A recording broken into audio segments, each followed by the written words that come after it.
कहानी का नाम सोने का कमल। बहुत समय पहले एक शांतिपूर्ण राज्य था जो हरे भरे पहाड़ियों और चमकती नदियों के बीच बसा हुआ था। यहाँ एक बुद्धिमान और दयालु शासक राजा अशोक रहते थे। उनका राज्य शांति और समृद्धि के लिए प्रसिद्ध था। फिर भी राजा को लगता था कि कुछ कमी है। वह जीवन और उसकी रहस्यों की गहरी समझ की तलाश में थे। एक दिन एक रहस्यमय यात्री महल में आया।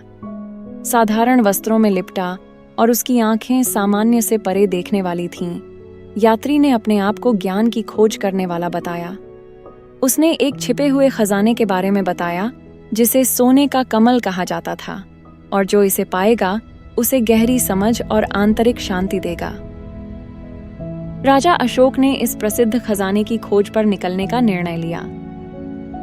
यात्री ने उन्हें एक प्राचीन नक्शा दिया और चेतावनी दी, सोने का कमल जादुई जंगल के दिल में है, लेकिन ध्यान रखना, यात्रा तुम्हारे दिल और दिमाग की परीक्षा लेगी। नक्शा लेकर राजा अशोक जादुई जंगल में गए, जहां पेड़ रहस्यमय ढंग से फुसफुसाते थे और रास्ते अजीब तरह से बदलते थे। जैसे जैसे वे अंदर जाते गए, उन्हें झूठी धारणाएं और चुनौतियां मिलीं, जिन्होंने उनके धैर्य और दया की परीक्षा ली। हर कदम पर जंगल का घना अंधकार उनकी उम्मीदों को और भी कठिनाई से परखता रहा। पहली चुनौती एक तेज बहने वाली नदी थी, जिसकी धाराएं इतनी शक्तिशाली थीं कि वे राजा अशोक को अपने साथ बहाने की कोशिश कर रही थीं। पानी में हर कदम पर वे अपने संतुलन को बनाए रखने के लिए संघर्ष कर रहे थे। तेज लहरें उनके पैर के नीचे से खींच रही थीं और हर बार जब वे एक कदम बढ़ाते तो पानी उन्हें पीछे की ओर धकेल देता। इस कड़ी मेहनत और संघर्ष के दौरान राजा अशोक ने देखा कि एक छोटी मछली भी धाराओं के खिलाफ लड़ा जा रही थी। अपनी खुद की कठिनाइयों को भुलाकर राजा अशोक ने मछली को सुरक्षित स्थान पर पहुंचाने में मदद की। मछली की मदद के लिए नदी ने अपना रास्ता बदल दिया, जिससे राजा अशोक को आसानी से पार करने का मार्ग मिल गया। आगे बढ़ते हुए राजा अशोक ने एक गांव देखा जहां विभिन्न प्रकार की जादुई प्राणियों, परियों, एल्फों और अन्य जादुई जीवों के बीच झगड़े हो रहे थे। गांव का माहौल तनावपूर्ण था। परियां आपस में झगड़ रही थीं, एल्फ भी शामिल हो गए थे और हर कोई किसी न किसी मुद्दे पर बहस कर रहा था। राजा अशोक ने स्थिति को समझने की कोशिश की और सभी पक्षों की समस्याओं को सुना। उन्होंने ध्यानपूर्वक सभी की बातों को सुना और सभी के दृष्टिकोण को समझने की कोशिश की। फिर उन्होंने शांति और समझ के शब्द कहे और सभी को एक साथ बैठकर अपने मतभेद सुलझाने की सलाह दी। उनकी संवेदनशीलता और समझदारी ने धीरे धीरे तनाव को कम किया और सभी ने अपनी अपनी समस्याओं को साझा कर समाधान खोजने का प्रयास किया।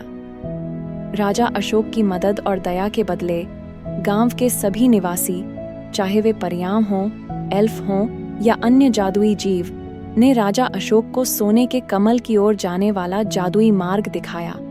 इस कृतज्ञता के स्वरूप में उन्होंने राजा को जंगल के भीतर एक विशेष मार्ग की ओर इशारा किया, जिससे राजा अशोक को सोने के कमल तक पहुंचने में मदद मिली।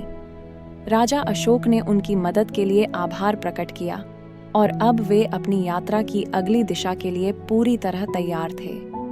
जब राजा अशोक एक हरे भरे और शांत मैदान पर पहुंचे तो उनकी नजरें एक अद्भुत दृश्य पर पड़ीं। एक सोने का कमल झील के ठहरे हुए पानी में तैर रहा था, जिसकी चमक और सुंदरता से पूरा दृश्य जैसे किसी जादू की तरह लग रहा था। झील का पानी इतना साफ था कि कमल की सुंदरता जैसे सब कुछ स्पष्ट रूप से प्रकट हो रही थी।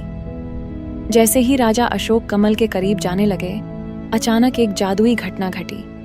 कमल की चमक बढ़ गई और वह रंग बिरंगी रोशनी के झंझावात में बदलने लगा।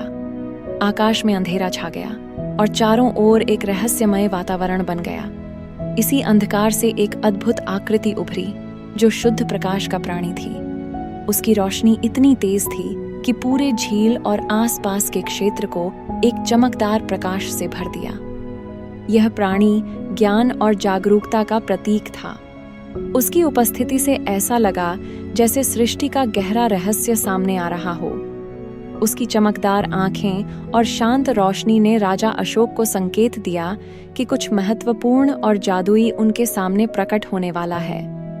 प्रकाशमय प्राणी ने कहा, तुम बहुत दूर आए हो और तुम्हारी यात्रा ने महान ज्ञान और दया का प्रदर्शन किया है। सोने के कमल का असली सार उन पाठों में है जो तुमने सीखे हैं और जिस दया को तुमने दर्शाया है। यह कमल केवल एक प्रतीक है, उसकी चमक और सुंदरता की वास्तविकता तुम्हारी यात्रा की गहराई और समझ में छिपी है। जैसे ही आकृति ने बात की, कमल की चमक अचानक बढ़ गई और वह एक भव्य सोने के पेड़ में बदल गया, जिसकी शाखाएं आकाश में सितारों को छू रही थीं। पेड़ की शाखाओं पर सोने की पत्तियां और चमकदार फूल थे, जो जैसे रात के आकाश में छिपे हुए सितारों की तरह चमक रहे थे। राजा अशोक ने तुरंत समझ लिया कि असली खजाना कमल नहीं था, बल्कि वह आंतरिक विकास और ज्ञान था जो उन्होंने अपनी यात्रा के दौरान प्राप्त किया था। यह पेड़ उन्हें यह सिखा रहा था कि सच्ची संपत्ति उन अनुभवों और सबक में छिपी है जो उन्होंने अपने संघर्ष और दया के माध्यम से सीखे थे। इस नई प्राप्त समझ के साथ राजा अशोक अपने राज्य में लौटे और पहले से भी अधिक दया और समझ के साथ शासन करने लगे। उनकी नई दृष्टि ने उन्हें अपने लोगों के प्रति गहरी संवेदनशीलता और करुणा के साथ व्यवहार करने की प्रेरणा दी और उनके शासन की कहानियां एक आदर्श उदाहरण के रूप में जीवित रहीं।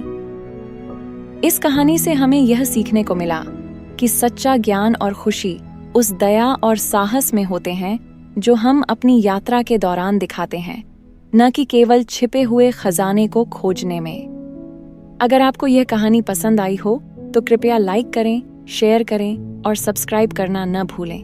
देखने के लिए धन्यवाद।